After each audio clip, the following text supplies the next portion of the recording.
தேனின் துணையை நாடலாம். 2 டீஸ்பூன் சுத்தமான தேனை எடுத்து முகம் முழுவதும் பேக் போல போட்டு சற்று நேரம் கழித்து தண்ணீரில் கழுவினால் முகத்தில் உள்ள அழுக்கு, கண்ணுக்கு தெரியாத நுண்கிருமிகள் எல்லாம் நீங்கி முகம் பளபளப்பாக தெரியும்.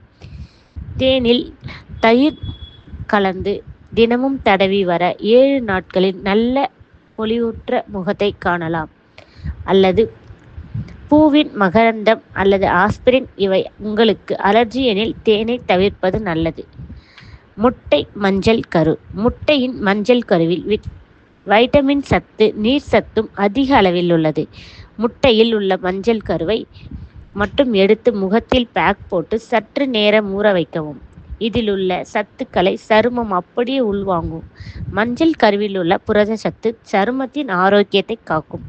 நீர் சத்து சருமத்தில் படிந்துள்ள மாசு மருக்களை நீக்கி புதுப்பொலிவை அளிக்கும். வாழைப்பழம். உங்கள் சருமம் மிகவும் வறட்சியாக பொலிவற்று இருக்கிறதா? கவலை வேண்டாம். வாழைப்பழத்தை எடுத்து கொள்ளவும். அதை நன்றாக பிசைந்து முகத்தில் போடவும். வாழைப்பழத்தில் பொட்டாசியம் அதிக அளவில் உள்ளது. அது முகத்தின் வறட்சியை நீக்கி சருமம் மென்மையாக பொலிவாக இருக்கும்படி செய்யும்.